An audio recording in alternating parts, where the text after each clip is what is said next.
Hi viewers, welcome to my channel. ఈరోజు మన ఛానల్లో నేను మురుకులు చూపిస్తున్నానండి. గుల్లగా వస్తాయి. మనము పిల్లలకు స్నాక్స్ బాక్స్లో స్నాక్స్ పెట్టడానికి కానీ మనకి ఈవినింగ్ స్నాక్స్ కానీ చాలా బాగుంటాయండి. చాలా టేస్ట్గా సింపుల్గా చేసేసుకోవచ్చు.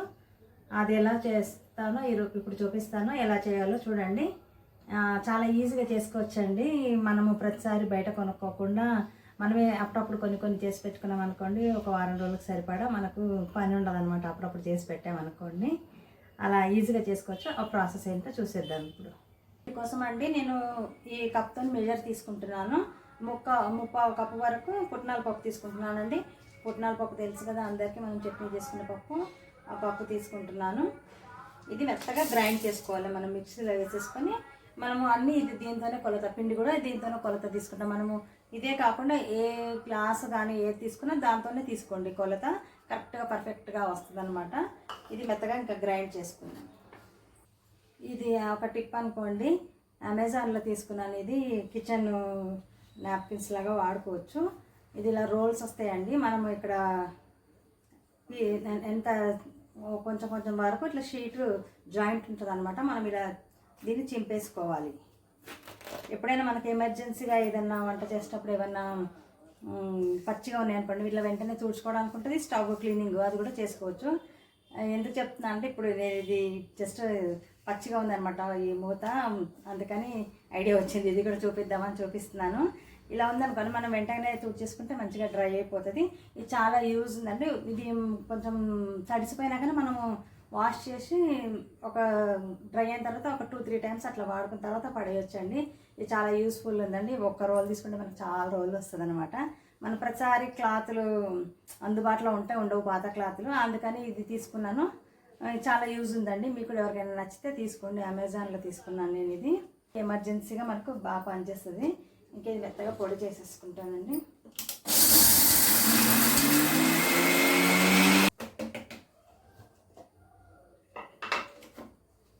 చాలా స్మూత్గా మెత్తగా అయిపోయిందండి. ఇలా మెత్తగా తీసుకోవాలి పౌడరు. ఇంకా మనం ఏం మళ్ళీ జల్లించే పని లేకుండా మెత్తగా తీసేసుకోవాలి. వేసిన పిండి అంతా ఒక బౌల్లో వేసేసుకున్నానండి. నేను ఏ కప్తో తీసుకున్నానో ఆ కప్తో 2 కప్పులు బియ్యపిండి కూడా తీసేసుకుంటున్నాను. బియ్యపిండి ఈ కొలత అయితే మనకు పర్ఫెక్ట్గా వస్తుందండి. మంచి గుల్లగా వస్తుంది మనకి. ఈ బియ్యపిండి పొడి బియ్యపిండి అండి, తడిది కాదు, పొడి బియ్యపిండి. ఇంకా దీంట్లో వాము అండి 1/2 టీ స్పూన్ వరకు వేస్తున్నాను. ఈ వాము ఎక్కువైనా పర్వాలేదు. మనం క్వాంటిటీ ఎక్కువ తీసుకున్నామంటే ఇంకా ఎక్కువ వేసుకోవచ్చు. అలాగే జీలకర్ర, ఈ 2 వేసుకుంటే మనకు ఇంకా చాలా అండి. ఎక్కువ నువ్వులు అలాంటివి మీకు ఇష్టమైతే వేసుకోండి, అసలు వేసుకోకపోయినా బాగుంటుంది. ఇంకా ఉప్పు సరిపడా వేసుకోవాలండి మీరు తీసుకున్న క్వాంటిటీని బట్టి. కారం అయితే నేను కొద్దిగానే వేస్తున్నానండి. పిల్లలు తినేటట్టు అయితే కొంచెంగానే వేసుకోండి. ఇంకా మనం పెద్దవాళ్ళమే అనుకుంటే కనుక ఎక్కువ వేసుకోండి. ఇంక ఇవన్నీ మంచిగా మిక్స్ చేసేసుకోవాలి. ఇంకా మనకు గుల్లగా రావాలంటే ఫస్ట్ మెయిన్ ఇంగ్రీడియంట్ వెన్న అండి. వెన్న వేసుకోవచ్చు, డాల్డా కూడా వేసుకోవచ్చు. కానీ ఈ మధ్య డాల్డా అసలు ఎవ్వరం వాడట్లేదు కదా, అసలు దొరుకుతుందో లేదో కూడా తెలియదు. అసలు ఎక్కడ నేను ఈ మధ్య చూడట్లేదు కూడా షాపుల్లో. ముందైతే వాడేవాళ్ళము. నేను ఫ్రెష్గా తీసానండి వెన్న ఇప్పుడే. ఈ వెన్న వేయడం వల్ల వెన్న మనం నెయ్యి కరగబెడితే ఇట్లా పొంగుతూ ఉంటుంది కదండి, అలా ఇది వేడేసరికి గుల్ల వచ్చేస్తుంది అనమాట. ఒక 1.5 పెద్ద స్పూన్, ఇది 1.5 స్పూన్ వరకు వేసాను. ఇదంతా కూడా మంచిగా కలిగి పెట్టాలి. ఒకవేళ మీ దగ్గర వెన్న లేదనుకోండి, వేడివేడి నూనె అయినా పోసేసుకోవచ్చు. ఇదంతా వెన్న దీంట్లో మిక్స్ అయిపోయేటట్టు కలిపేసుకోవాలి. నేను స్టవ్ మీద ఆల్రెడీ వేడి నీళ్ళు పెట్టానండి. నేను ఎప్పుడైనా చెక్కలు కానీ మురుకులు కానీ చేస్తే వేడి నీళ్ళు కంపల్సరీ కొంచెం పోస్తాను, ఉప్పినట్టు అనమాట. మామూలుగా ఉప్పడం అంటారు కదండి పొయ్యి మీద పెట్టి, అలా పొయ్యి మీద పెట్టకుండా దీంట్లోనే పోసేస్తాను వేడి నీళ్ళు. 1 నిమిషం అలా ఉంచేస్తాను. నీళ్ళు వేడైపోయినాయండి. ఈ వేడి నీళ్ళు కొద్దిగా ఇలా పోసేసి ఈ పిండి అంతా ఇలా కప్పేసేయాలి పైన. ఒక 2 నిమిషాలు అలా వదిలేసామనుకోండి, కొంచెం చల్లారుతుంది. ఆ తర్వాత మనం దాన్ని మళ్ళీ కలిపవచ్చు. కొంచెం వేడిగా ఉంటుంది కదా, కొద్దిసేపు వదిలేస్తే పిండి ఆ వేడికి కొంచెం ఉప్పినట్టు అవుతుంది అనమాట. దానివల్ల కూడా గుల్ల వస్తుంది. మనము వెన్న వేసినా వేయకపోయినా నూనె వేసుకున్నా కానీ ఇలా చేసామనుకోండి గుల్ల మాత్రం బాగా వస్తుంది. ఇలా ఫస్టే చేయబెట్టకుండా వేడిగా ఉంటుందండి, మనం కప్పేసాం కదా, చల్లారదనమాట. అందుకని ఫస్ట్ ఇలా కొంచెం స్పూన్తో మనం అటు కలిపినట్టు చేసి తర్వాత మనం చేయబెట్టి కలుపుకోవచ్చు.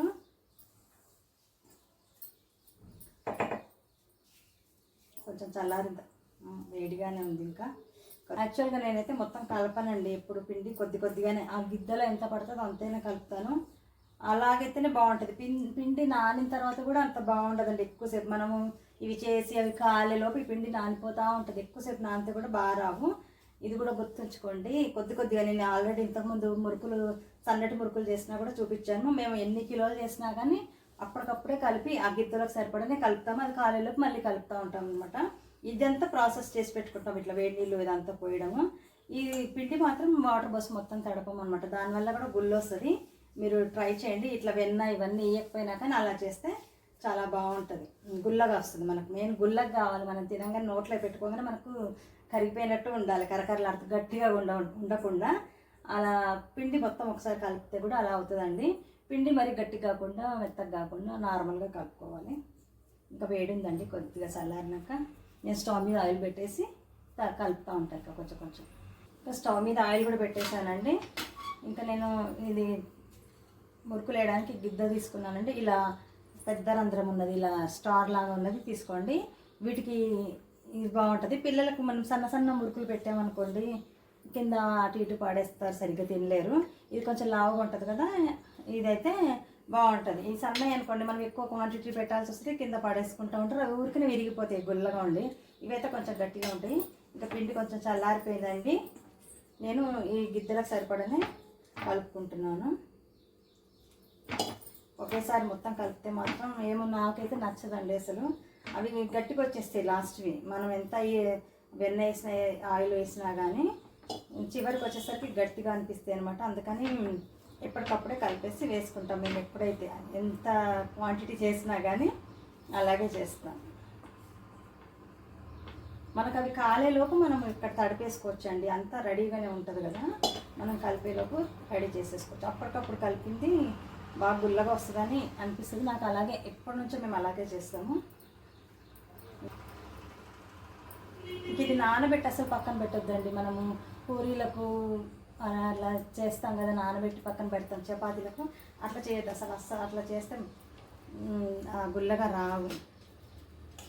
కొద్దిగా తక్కువగా పెట్టుకొని మనము చేసుకోవాలండి, ఫుల్గా పెట్టకుండా కొద్దిగా తక్కువ పెట్టుకొని.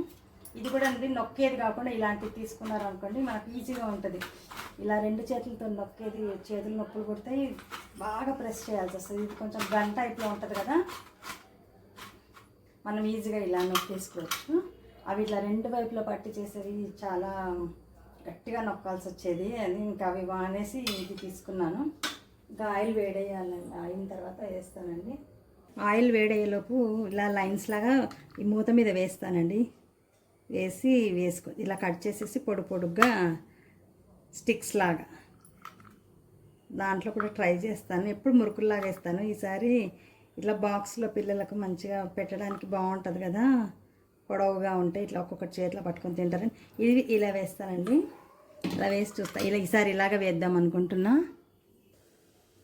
పిండి వంటలు చేసేటప్పుడు ఎప్పుడైనా కానీ మాకు చిన్నప్పటి నుంచి అలవాటు, మా అమ్మ వాళ్ళు అలాగే చేసేవాళ్ళు. ఇలా కొద్దిగా చిన్నది ముక్క ఏదైనా వేసి ఇలా తిప్పుతారు అనమాట. తిప్పి స్టవ్కు పెట్టేస్తారు పక్కన. ఇంకా మనం చేసుకునేవి వేసుకోవాలి. ఇప్పుడు ఇలా ప్లేటు తిరిగేసే వేసుకోవాలండి, అటువైపు వేసుకోవద్దు. ప్లేట్ మీద వేసుకుంటే ఇలా మనకి ఈజీగా పడిపోతాయి అన్నమాట. ఇలా మంట కొంచెం తగ్గించుకోవాలి. బాగా వేడింది కదా, వేసిన తర్వాత వేడైన తర్వాత మనం అవి వేసాక మంట కొంచెం తగ్గించుకొని మెల్లగా ఉడకనివ్వాలి. వెంటనే కదపకుండా కాసేపు అవి వేగిన తర్వాత కదపాలి.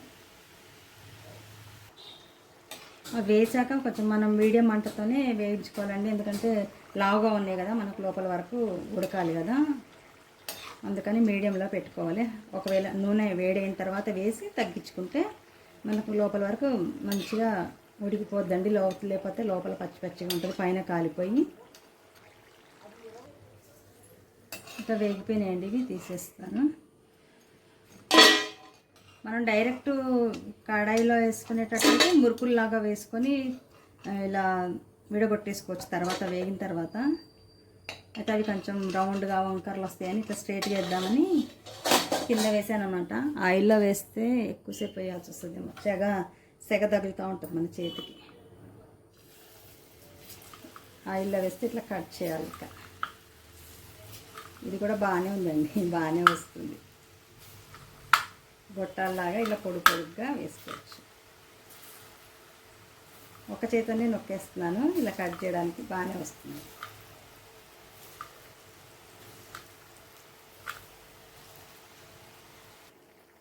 ఇవి కూడా వేగిపోయినాయండి. అంతే, ఈ కలర్ వచ్చినప్పుడు మనం తీసామనుకోండి కొద్దిగా చల్లారేసరికి కొద్దిగా డార్క్ అవుద్ది, వేడి ఉంటుంది కదా. ఇక అన్నీ ఇలాగే చేసేసుకుంటానండి. కడాయిలో ఈజీగానే ఉంది నొక్కడానికి, అలా చేసేసుకుంటానండి. వేయగానే కాసేపు కలపొద్దు, చితికిపోతాయి అనమాట. అట్లా కలపకుండా కొద్దిగా వేగితే గట్టి పడిపోతాయి కదా, అప్పుడు మనం కలపవచ్చు. ఇంకొక విషయం అండి, నేను ఆయిల్ కూడా చాలా తక్కువనే పోస్తానండి ఎప్పుడు చేసినా కానీ. అంటే మనం కిలోలు ఎక్కువ చేసినప్పుడు ఎక్కువ ఆయిల్ వేసుకోవచ్చు, కానీ మనం ఇట్లా కొద్దిగా చేసినప్పుడు తక్కువ ఆయిలే వేసుకోవాలండి. ఎందుకంటే ఈ ఆయిల్ అంతా మరిగిన ఆయిల్ మళ్ళీ మనం వేడి చేయకుండా ఉండాలి. అంత ఆయిల్ మనకు వాడేయాలంటే అయిపోదు కదా, అందుకని కొద్దిగానే పోసుకొని చేస్తాను నిదానంగా. ఆఖరికి వచ్చేసరికి మనకు కొద్దిగా మిగులుతుంది, అప్పుడు ఆ రోజు నెక్స్ట్ డే కూరలో వేసేస్తాను. ఇంకా మిగిలిందనుకో ఇంకా పారేస్తాను అనమాట. ఎక్కువ పోసేసి తొందరగా యుద్ధం చేస్తే ఆయిల్ అంతా వేడైపోయి ఉంటుంది కదండి, అది మళ్ళీ వేడి చేయకూడదు అంటారు కదా, మనకు అది మంచిది, హెల్త్కి మంచిది కాదని. అందుకని నేను తక్కువ ఆయిలే పోస్ట్ చేస్తాను. కొద్దిగా మిగులుతుంది, ఈరోజు పొద్దున సాయంత్రానికి కూరకు వచ్చేస్తే, లేకపోతే నెక్స్ట్ డేకైనా వచ్చేస్తే అక్కడికి అయిపోద్ది ఇంకా ఆయిల్. ఇక మరీ కొంచెం మిగిలిందనుకో పారేస్తాను. ఇక నేను ఆయిల్ మాత్రం ఎక్కువ పోసుకోకుండానే చేసుకోండి, తక్కువ పోసుకోండి. తక్కువ క్వాంటిటీ చేసినప్పుడు ఒకవేళ మనం ఎక్కువ కిలోలు చేస్తున్నామంటే ఇంకా అప్పుడు తప్పదు, పోయాల్సిందే ఎక్కువ. అప్పుడైనా లాస్ట్కి వచ్చేసరికి కొద్దిగా మిగులుతుంది, ఇంకా అదైతే 1-2 రోజులు వాడి పడేయడమే అండి. రెడీ చేసేసాను. మురుకులు అయితే చాలా బాగా వచ్చాయి, చాలా గుల్లగా వచ్చాయి. నేను ఇవి చేసేలోపు నాకు ఎంత ఉక్కపోసేసిందనండి. మొన్నటి వరకేమో ఊర్లే మునిగిపోయాయి వర్షాలకి, అసలు ఎంత ఇబ్బంది పడ్డారు జనాలందరూ. ఇప్పుడు ఎంత ఉక్కపోసిందో చేసేలోపు అమ్మ అనిపించింది నాకు. ఇంకా గబగబా చేసేసాను. ఎంత గుల్లగా వచ్చాయి చూడండి, ఇదిగోండి ఊరికినే ఇట్లా విరిగిపోతున్నాయి. 2 కప్పుల పిండితో ఎన్నైనా చూడండి, 30 వరకు ఉన్నాయి. మనము అది 30 కిలో వరకు ఉన్నాయి. మనము బయట కొనుక్కున్నాం అనుకోండి, మనకు అంత ఒదుగు కూడా ఉండవు. ఒక 1/2 కిలో తెచ్చుకున్నాం అనుకోండి, 2 రోజులలో అయిపోతాయి. మనమే కొంచెం టైం తీసుకొని చేసుకున్నాం అనుకోండి, ఎంత బాగా వచ్చాయో చూడండి, చాలా బాగున్నాయి. నేనైతే ఒకటి టేస్ట్ చూసేస్తాను, ఆల్రెడీ చూసేసాను కొంచెము. చాలా అంటే చాలా క్రిస్పీగా ఉందండి. అందులో ఓమా నేను కొంచెం ఎక్కువ వేసానండి, ఓమా జీలకర్ర. ఆ ఫ్లేవర్ అయితే సూపర్ ఉంది, అసలు చాలా బాగుంది. ఇంకా మనం నువ్వులు అలాంటివి ఏమి యాడ్ చేయకపోయినా ఈ ఓమా జీలకర్ర 2 వేసేసుకున్నాం అనుకోండి, చాలా అంటే చాలా బాగుంది. ఈ వీడియో నచ్చితే, ఇది నేను చేసే విధానం నచ్చితే మీరు కూడా ట్రై చేయండి. మీరు ట్రై చేసి మీకు ఎలా వచ్చిందో నా కామెంట్ సెక్షన్లో చెప్పండి. మీరు చేసిన తర్వాత మీకు నచ్చితే తప్పకుండా లైక్ చేయండి, మీ ఫ్రెండ్స్కి రిలేటివ్స్కి కూడా షేర్ చేయండి. బాయ్ అండి, నెక్స్ట్ వీడియోలో కలుద్దాము.